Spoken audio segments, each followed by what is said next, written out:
11 titres au Azolobela concernant politique ya RDC kasi kala mingi te tokozala na epe awa epe tozana ba artiste mosusu baza awa na radio na biso la racine bunya parce que balobi couloir des artistes ezalaka sous invitation soki tope sur invitation okomi wana nde tokoyamba yo wana tozaka na émission na bino couloir des artistes.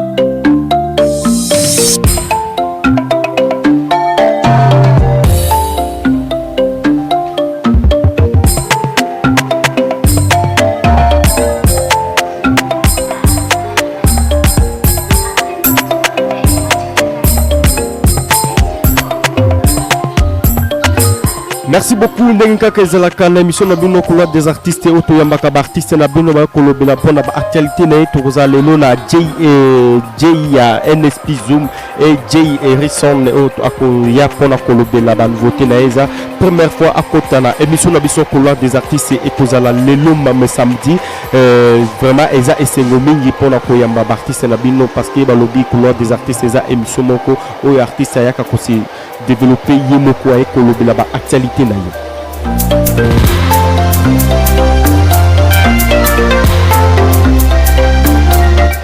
Bacheria kitoko bayaya kitoko bokendo tia pété na bino poa SKG ne lobby na champagne club na 5000 francs na 10 dollars ya pamba wana okomona concert en live pour azobeta ba chanson na ya sika album na ya 11 titre eza kao.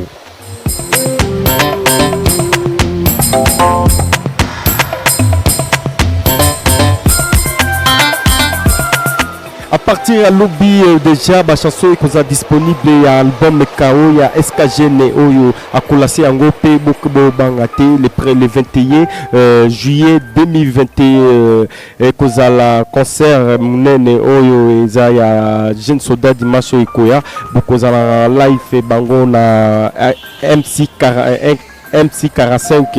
40 AK47 vraiment oyo à cause de la paix à live même podium na jeune soldat lokele noir na concert na Imperial Beach.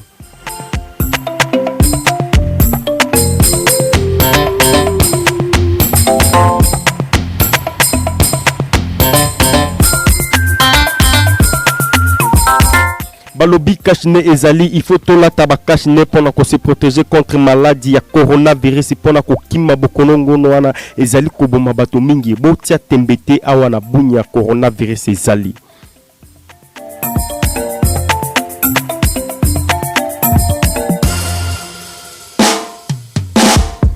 Kala mingi te tokobanda oyamba artiste na bino Jason aza déjà na studio ya radio La Racine Bunya benganga ilanga meta la mise en onde est bien soutenue par Moses Kambia.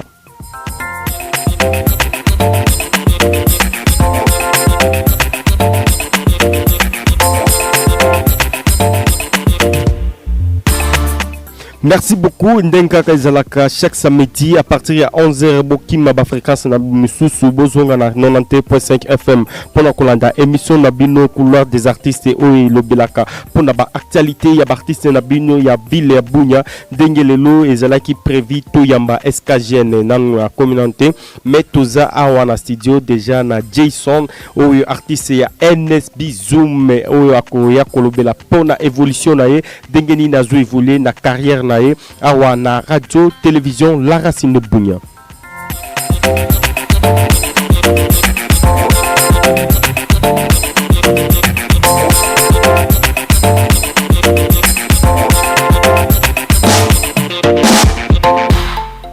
Merci beaucoup. Avato yamba artiste na bino toko zonga la partie technique bati la bison Zembo Moko ya artiste na bino Jason poto yamba na eto yamba eto beta masolo parce que balobi émission na biso e komati 2h30 tozala na Jason pe artiste SKG soki akomi toko zala na e awa elongo pona kolobela pona concert na e ya lobby ya lancement officiel ya album na e KO. Jim, si Bomba on the beats. Yeah. NSP Zoom. Cheers. Butterfly Music. Expect umetaka vita, umetaka mani. Tazama kule wao wamehomba mani. Tumechoka na vita, tumetaka mani. Tuvunje chuki chuki, tujenge amani. Umetaka vita, umetaka mani. Tazama kule wao wamehomba mani. Tumechoka na vita, tumetaka mani. Tuvunje chuki chuki, tujenge amani. Bunyawe, mambo sio sawa. Bunyawe, mambo sio sawa. Mambo vipi sio sawa. Upepo yanavuma vibaya. Bunye ya leo sio ya jana. Mbona yanabadilika sana. Tunajenga chuki wapi amani. Umetaka vita kuliko amani. Tazama kule wao wameomba amani. Tumechoka na vita, tumetaka amani. Yes.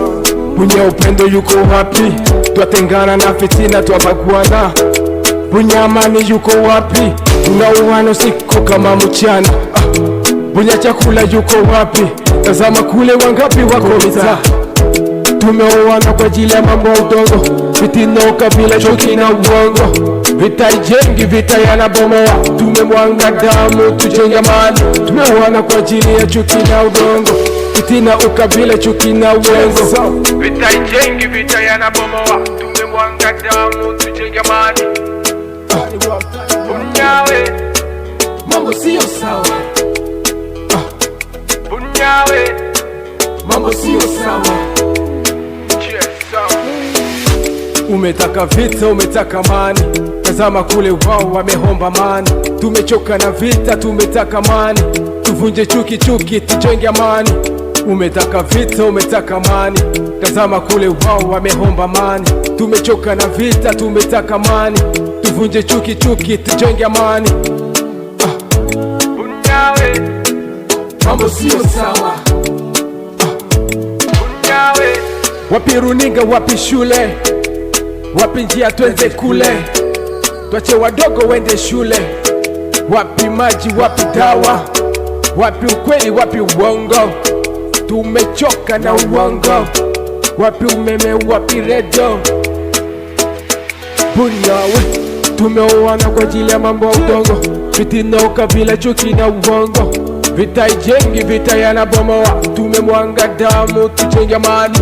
Umetaka vita, umetaka amani. Tazama kule wao wamehomba amani. Tumechoka na vita, tumetaka amani. Tuvunje chuki chuki, tujenge amani.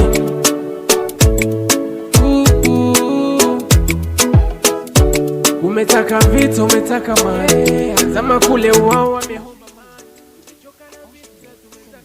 Merci, chers auditeurs. Bozolanda kaka émission na bino couloir des artistes tozana Jason Jambo. Jambo. Tuongee Swahili, Lingala, Français. Sawa, tuongee namna nataka kama Kiswahili ama Lingala tuende. OK, Jason tozana yo na radio na biso couloir des artistes na émission na bino ezaka émission pour na artiste ndenge nini na bajo. Kitoko mosala kaka musique mystique.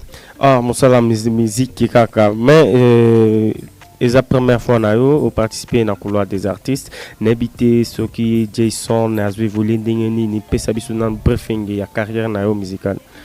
Oui, pour l'instant Jason évolue pas mal. Nous préparé na tout ça quand il NS bisou mais aussi supporter. Tu préparé déjà album au Machaka, j'espère décembre. Borekubima. Album nayo Mastaka. Machaka, pourquoi Machaka? Machaka c'est un problème, toujours vivre en gros. Bozo vivre en Gonding parce que je sais bien Machaka sur le plan politique, sur le plan social ou soit sur le plan économique. Sur tous les plans. Sur tous les plans. Merci beaucoup Jason. Depuis Obana carrière nayo, ça fait combien des années aux dans le monde artistique? Pour musique, ça fait longtemps. Ça fait longtemps. Gana banda musique en 2004.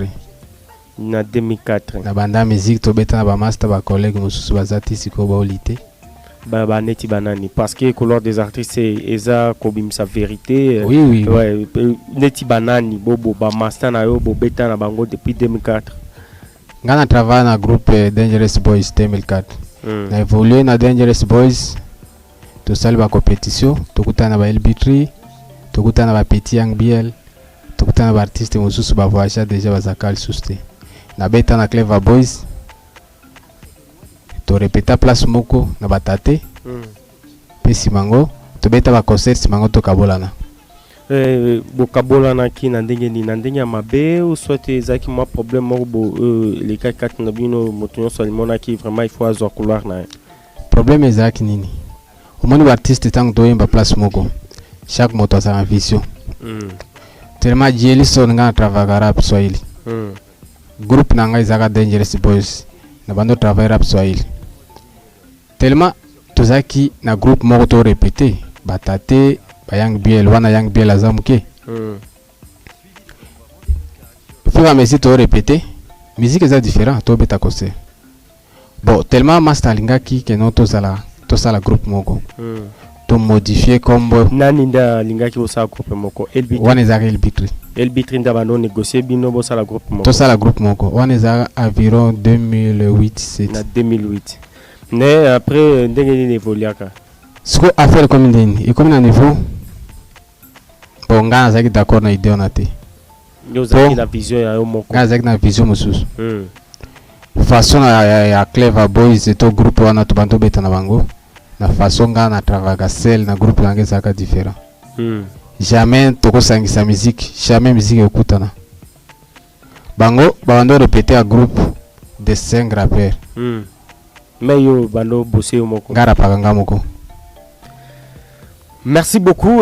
Wana eza briefing ya évolution artiste na bino Jason. Après comme en 2009 ouais tobete ba compétition ba école ni tozaka totanga wana za finaliste déjà ba école ni 2009 na beti Moblé tobeti compétition Moblé contre Nyamuka wana nde ba LB ozalaki na complexe scolaire Nyamuka Moblé ozalaki na Moblé wana za 4e secondaire à peu près 4e secondaire on a presque 2006 na 2006 omoni o za ba compétition bimisa biso nde wana pe LB3 bimela wana nde akota pe bimela ya za na Clever Boys te wana nde bimela pe akoti nde to bando beta to beti compétition nga na kota nga na bima nga na zonga na ghetto na sala musique à privé na traiter pe to sala répétition na groupe ensemble bon et comme 2000 botango tokabwana kuna tokabwana nga na boya idée ya koloba keno to sala groupe moko po jamais musique ezokutana alors bo ça va neti biso za répéter to bando beta concert place moko ezaka chaque artiste aza libre biso tokendo sala tozonga na place biso tohuta ba continuer na Clever Boys na bango ba petit mosusu pe bakomaka nouveau bakota me bango pe babima na deuxième round bakio sala groupe ya bango linya pakoko kuna kombo bango na bosani muke bango pe bazalaka ti lelo bango bazati lelo bazo evre kaka bazo evre 2009 ba éviter biso na show moko ezaka na salle ya zanga na beta Jelson mo fungola rideau to fungola rideau boye balobi to fungola rideau to na piano na biso ya gare to ti piano to beti musique concert baby na ndenge nini pourquoi Jason ce qui a presté à Martin na podium ba ebisi ya fongola rideau déjà concert baby na ndenge nini wana nde toza na masolo na moni musique eza différent eza concert baby na ndenge nini imaginez to fongola rideau c'est ça ata moko osali répertoire pangi moto tela obeta moto tela kobeta moto tela kobeta moto bele yo yebite walibi moko fongola rideau bon ça va to fongola rideau ni tu éviter va éviter ka bato babeta ba fongola rideau to fongola rideau kimia ikoti après biso babengi le second moto azate babengi troisième personne moto azate quatrième personne moto azate Jason nazo comprendre te kimia ikoti parce que kimia ikoti signifie bato moto falaki amata pour continuer na makambo na bango aboyi ko mata veut dire akimaki kasi azate akimaki ou soit azali abombani ponani abangi musique pona Jason pour afongola rideau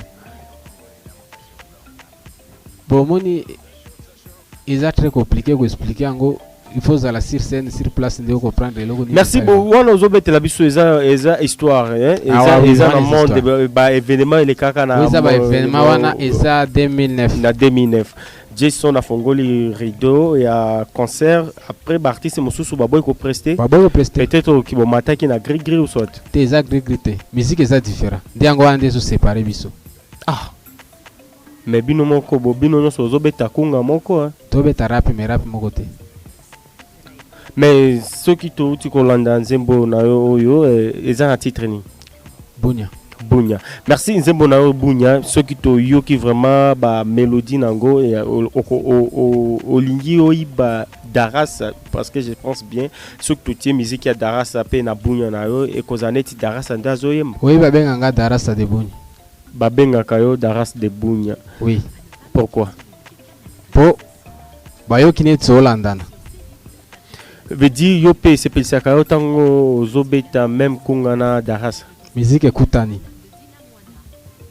So Holandi musique nanga mosusu ezaneti ete. Mais pourquoi artiste tous abimeli balobi bato be otunanga na salle nouveauté zangate azana Kenya. Musique mongongo ezokutana. Jason après ozo évoluer album na yo. Évoluer 2010 à partir à show na lobi ke noté. Il faut fan. Na tiki ko banda lelo na obeta kalisusu show na basale te. Et si la wana. Il faut surtout ça la musique professionnelle ou écoute même bato na niveau mususu. C'est que tu bimi déjà en classe ya bana classe que no to beta ka musique moko. Petit bato ba beta ka ba concert eza ba classe. Concert te. Na le ba concert nisi ba eloko école wana. Ngaza école te na ko prester neti artiste moko boya bimi ka wali moko. Wana otika. Olingaki obando prester o Jason a organisé yemo. Na raisonner na kota studio na travail loko eza professionnel musique ko kotika la bato anoyo kangota na parler. Vous comprenez? Nazo comprendre. Pour déjà musique comme na moni que non niveau et mataki. Et comme ba rimere comme ba keno ote ba rappel sur ba rapper zanti ba rapper ba ça la playback. Veut dire yo ça la playback. Confusion comme ça les ma comment comprendre tes zanti motasemi micro mais zo mbaté zar band désolé. Au moni ba rimere comme circuler te bato zanti ba o mbaté. Parce que pour nani musique avec Mati. Jason vraiment toza na ya na radio na bino couloir des artistes les loza makambo. Jason azobete la biso na moi histoire na e. Musique et Mati bato bando kanisa ezayo te ataso ozoyemba bazo kanisa ezande playback. Baba comment kanisa playback. Oh ezango musique eza répétition mon eza travail. Ozoyemba na précision pe oyebelo ko ni ozoyembela. So moni que no obeli mieux vaut que la chez eux. Aucun temps à acheter paiement. Mais Jason, ça fait depuis depuis 2004, 2009. Oui, mais jusque là, en 2022, à partir de 2014. Ah ouais, 2012. 2012. Dans un studio, on travaille première chanson. Première chanson, on a Zakinin. Mr. Tam. Est-ce que Zawana? Mr. Tamba, est-ce que DJ Moses, est-ce que tu colles dans nos chansons, Jason a outi koloba, et sa première chanson à lobby, wana écoute qui est Mati musique et Mati nande mo sakalate, Jason à côté studio, balaliboso à lobby, à Betty chanson Mr. Tamba, vraiment, il y a des la radio La Racine de Bunya. Ceux qui à l'occasion de DJ Moses de Kolandana nos chansons oyo ya travail parce que Jason a lobby travail mataki ndenge mora bunyama. To ilandana no ceux qui a solo travail mataki na 2012.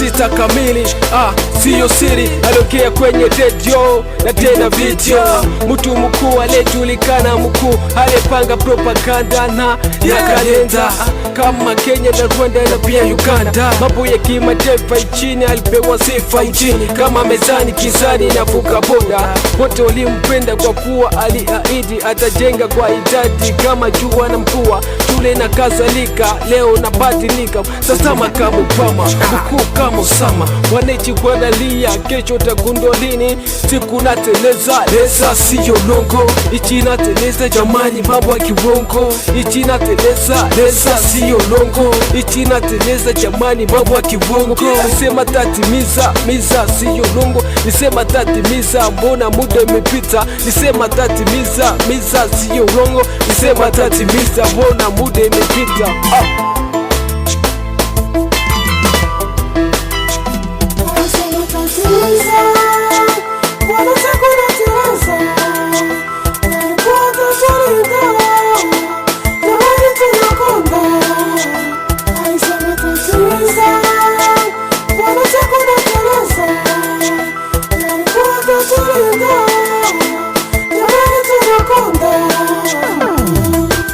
Ichi nateleza, leza siyo longo. Ichi nateleza, kuteleza sio kuanguka. Siku imefika, mambo yatabadilika. Wazazi wanalia, watoto wako mitani. Siku nateleza, wengi wajapokea waki zao, watoto wote shuleni, maskini tajiri, tajiri kama desturi. Siku nateleza, wengi wako jirani, wajua wafanye nini, maskini tuseme nini? Midomo imefunguka, kuna neno midomoni. Siku nateleza, wananchi wanasumbuka, wanasumbuka. Tumefahamu hiyo kisha rangi ya damu, tena sio kume kweli ubinadamu. Vipuliza, idadi za watoto nongezeka mitahani, alisema tatimiza, mbona tuna kasumba, gazeteni tumetoka, zote alihahidi bado natimilika. Njia imeharibika na hali ya mezorota, kanisani tumemia, ombi letu kwake Mola ondoe yale mashaka. Ichi nateleza, leza siyo longo. Ichi nateleza jamani, mambo ya kiongo, alisema tatimiza, misa siyo longo. Lisema tatimiza jamani, mambo ya kiongo, alisema tatimiza, misa siyo longo. Lisema tatimiza, mbona muda imepita.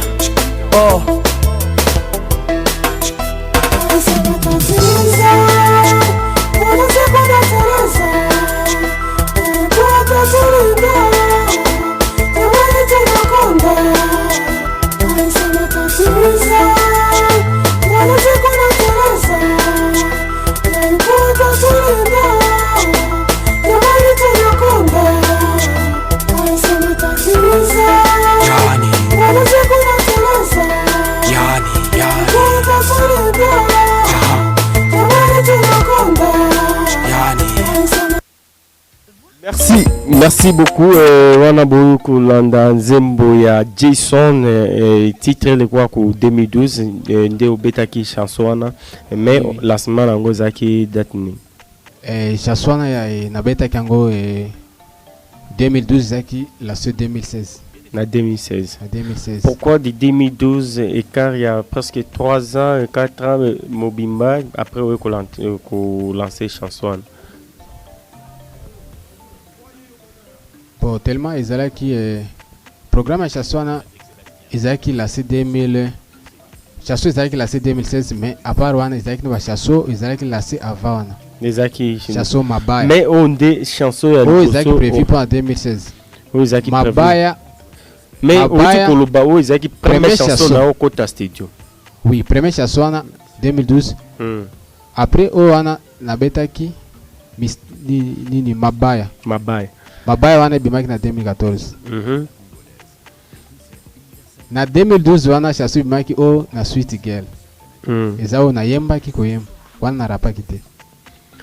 Na 2012 wana ekutaki oza déjà na sponsor, soit ozaki yo moko ozo se produire yo moko. Teti wana tozali travailler solo kaka.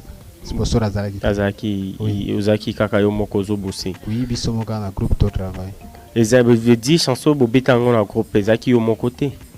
eza chanson na nga mpo nga nazalaka na bapeti na bando forme bango veut dire ozalaki leader ya groupe nga azalaki leader ya Dangerous Boys nde bando forme bapeti na yo nde à l'occasion bokota na groupe bokota groupe ya bino ekota na studio ngai nakoti na studio naponi moto moko oyo aza capable ya korape veut dire yo nde obeti refrain nabeti refrain na rape nyonso natiki deuxième couplet artiste nanga Oliver Kiss nde arapaki wana. Merci beaucoup Jason. Après le lancement de chanson en 2016, au Kotaki, mais nani Babenga Kango, label NSB Zoom na Nenini, jusque là, aux yeux volés, au salle combien des années na Katia label NSB Zoom, ponga na côté NSB Zoom, ezaki GT, ezaki boulot, na signa qui penza na côté NSB Zoom. Na côté NSB Zoom ezaki 2019. Je dis na 2019 nde ba rekilto na NSB Zoom. 2019-2018. Nde ba rekilto na NSB Zoom. Oui. Après ndenge oto loba ezaki blague ete ezaki kata na ndenge ni. Pour NSB Zoom eza test. Si oza artiste pro te okota te. Oza première règle. Veut dire yo ozaki sirete peut-être ba négliger que première fois pour au test na yo simba ozaki d'accord te na makambo ozosala te kasi ki nazaki d'accord te mbenaza te mais yo moko lobi ezaki na lelo obimeli ezaneti obimeli lelo alikiba il faut la belle vola nezo yango ezo ya il faut osala test est-ce qu'il y a kobanga osala test yo obandolo bate ezalaki blague na lobby pona ba nouveau période wana ozaki asi na kati yo zolo ba pona période wana ile kaki oui nga zo ba na le foot nga na koti na NSB Zoom 2019 na sala ki test ba recruter yo de ba recruter nga somoni na 2019 soki ne shuaki mbele na zate mbele ozate est-ce que aussi comment place bazo sala test au monde artiste on bakatani na NSB Zoom chaque jour l'artiste va komaka bazo sala pe test basali pe texte. Mais en tant qu'ancien, je pense bien Bozalaki vraiment ébélé vers les années 2019. Donc Bozalaki plus de dizaines des artistes au Bosnia qui dans le cas NSB Zoom un moment à l'autre, artistes sont sous Babimaki, voire même yo Bimaki à côté, au bando il vrai les sous na NSB Zoom te l'une des cas qui concrètement. Pour nano golobake no jeli sona bimaki na NSB Zoom jamais yo bimaki te ngala bimaki te siko bananda bimaki juste ezaki ba collègue poko bimana bango ezaki suite ya ba indiscipline na ndenge ni omoni musique ezanti neti armée oui na wana nde na lingi o expliquer ngama bien parce que lobby indiscipline de tika ki artiste sont sous babima ou soit ezaki moi incompréhension entre patron et artiste bon tellement que indiscipline assassine tango yo artiste ozo respecter moninga no artiste te omoni yo artiste olingo bundisa moninga no artiste omoni moza même ndako me mozo kana te. Est-ce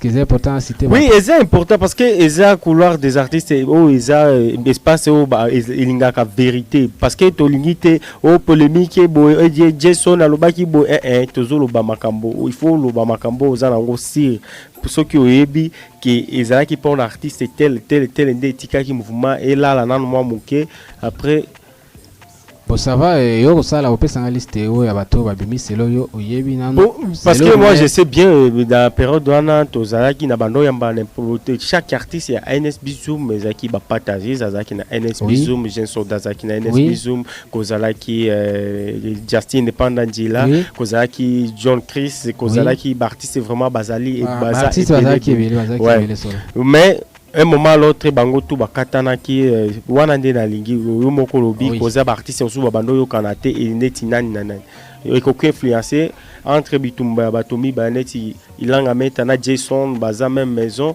bazo yo kanate et ko influencer bana mususu baki ma parler. Oui, et ko influencer bana mususu pe babima na ndenge ni na ndenge tango yo contribuer na désordre moningano. Ah bino nyoso mozara voy bino on comprendre ça c'est baravoya qui ndé artiste baravoya ki ba artiste artiste na ndenge nini yo bima ndenge nini baravoya ko ravoyer eza te bimi na folote na babimi sio kende na osala repona au tango su repona tango osila okoya ko signer contrat lisusu na NSP Zoom so renouveler pour contrat na biso expiraka une année après une année chaque contrat est expiré. Contrat déjà 2019 expiré. Ah, tout ça en 2021 ils ont contrat mususu. Veut dire aussi signé contrat 3 fois. 3 fois. Na NSP Zoom.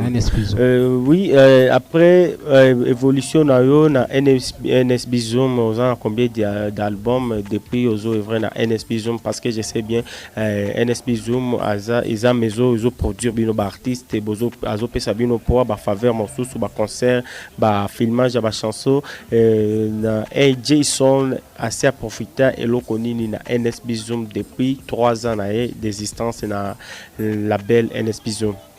Oui, merci. Bon, na NSP Zoom, koloba keno, NSP Zoom na no Singapore. Obingai, tant abeta la kio parcours. Koloba keno J 2012, 2016, 2014, to sotaki. Tant asala ka chanson mabaya. Umoni mabaya wana. Chanson na beta makasi. Bato bayoka ki bato musu bayoka ki me na écran ibando monana po izaki na kanisi za era ngo bafungula ki télévision radio salam ngana kota kanga ba télévision te me ope masalo moto bomoni ke no musique bandi oleki boy kuti musique ti et comment niveau mo rimel bima ke no J bakoma lo ba ke no tokoti kisi Ichanjiri suma kamba ba playback comme susu awasiko bato ba koti skonde kissimo kwa ma. Mais Jason, je pense bien à partir il y avait année 2012, 2013, 2014, 2015, 2016 parce que je sais bien on a bunya et Cleboy Bandoko est vraiment mingi pe ibana ata même na pembeni ya pays na biso et c'est là qui Clever Boys na période dana je peux citer Zaki Eddie Brett Love Zaki Elbitri Tate Zaki nani Young B Zaki pe artiste mosusu na bosani mpe mais na bane wana nde to bandoka Clever Boys to bandoka JC à partir 2012, on a bien cité 2012, 2013, 2014, 2015, 2016, pas voir même 2018. Mais la période où on a bangonde besoin qui terrain. 2010. Après tout le monde qui sous groupe bandoko est vraiment cassé ça qui il y a G-Black groupe à G-Black Bob Sound. Oui, on a 2013 2013 mati kuna bo. Vous comprenez? 2013 14 écoute déjà bon na maba ezali. 2014 wana. Mais wa période on est-ce que nga bandole ka médiate nga lika médiate. Yo linga médiate. Mais artiste nini linga ka médiate siko bato ko ba ndengeni. Sindi yango to bandi.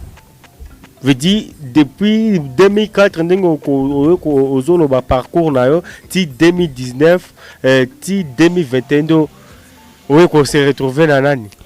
Te.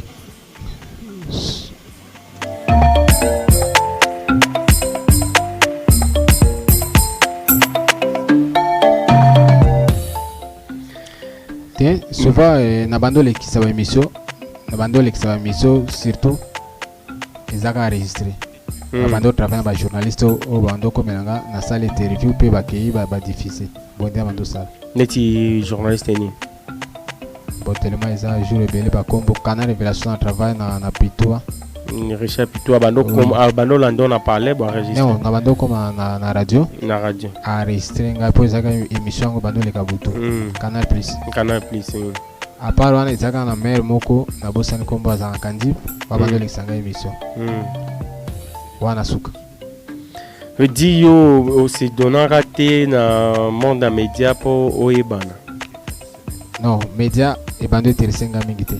Siko vision na yo en tant qu'artiste olingaka un jour ozala nani? Nga naza artiste esusu na ozonga nani. Te yo olingaka na niveau na yo ya artiste olingaka okoma ba neti banani bo. Parce que si on compte bien, vous avez presque je pense bien même 16 ans, 17 ans de carrière musicale. Oui. Dengue tu kolanda parcours na yo, on a 17 ans jusque là avantage à musique. D'après yo et pas na yo musique ni ndo moni ango vraiment avantage pour nango. Au moins dans chaque travail avantage pour moi. Il faut travailler kaka. Dans 17 ans, c'est beaucoup. C'est beaucoup mais est-ce que tu as travailler? Na condition ni ndeto bando travail studio ezalaka te studio comme retard to travail na nyonso zo travail na sa studio. Au moins